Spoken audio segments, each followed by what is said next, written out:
Assalamualaikum warahmatullahi wabarakatuh. Perkenalkan, nama saya Andrika Silva dari kelas 10-6. Saya di sini ingin memperbaiki nilai rapot atau ingin menambah nilai rapot tersebut karena saya ingin melanjutkan pendidikan yang lebih tinggi atau kuliah. Nah, di sini saya ditugaskan oleh Bu Luul untuk membuat pop-up yang berjudul dengan Kerajaan Mataram. Simak terus videonya.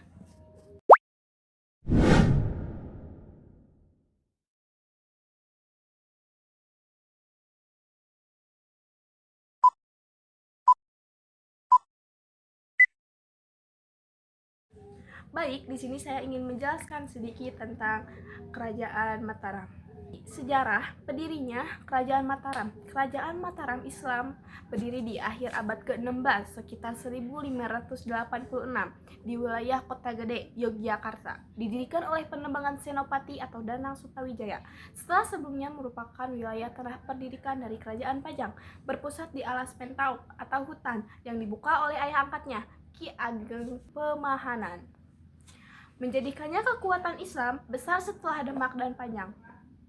Mencapai puncak kejayaan di bawah Sultan Agung, lalu melemah dan terpecah menjadi Kesultanan Yogyakarta dan Kasarunan Surakarta. Nah, baik, saya juga akan menyebutkan tokoh yang berpengaruh dari Kerajaan Mataram kuno. Di sini ada 9 tokoh yang berpengaruh. Yang pertama ada Rakai Mataram Sang Ratu Sanjaya, dan yang kedua ada Sri Maharaja Rangkai Panangkalan, dan yang ketiga ada Sri Maharaja Rangkai Panunggulan, dan yang keempat ada Sri Maharaja Raka Warak, dan yang kelima ada Sri Maharaja Raka Yarung, dan yang keenam ada Sri Maharaja Raka Pikatan, dan yang ketujuh ada Sri Maharaja Rakai Kajuani, dan yang kedelapan ada Sri Maharaja Rakai Watu Malang. Dan yang terakhir ada Sri Maharaja Rakwidiah Balitung. Nah, itu tersebut tokoh yang berpengaruh dalam Kerajaan Mataram. Nah, berikut ada juga peninggalan Kerajaan Mataram kuno. Di sini ada 7 peninggalan yang ditinggalkan oleh Kerajaan Mataram kuno. Yang ke-1 ada Prasasti Canggal 732 M, yang kedua ada Prasasti Kalasan 778 M, dan yang ketiga ada Prasasti Kelurang 782 M, yang keempat ada Prasasti Mantesi 907 M, yang kelima ada Prasasti Karangtengah 424 M, dan yang kelima ada Prasasti Ratu Boko 856 M, dan yang terakhir ada Prasasti Nalanda 860 M. Nah, berikut itu yang ditinggalkan oleh Kerajaan Mataram kuno.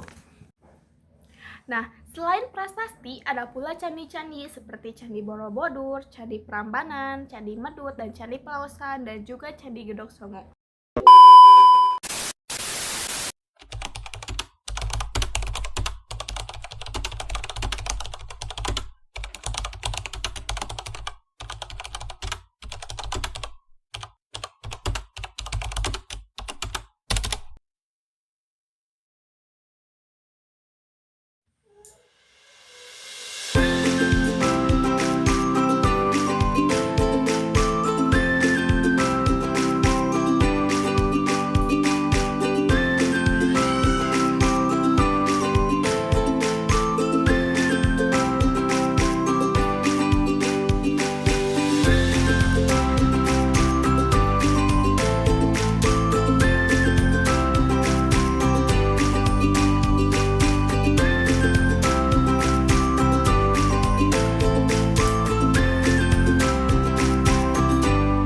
A few moments later.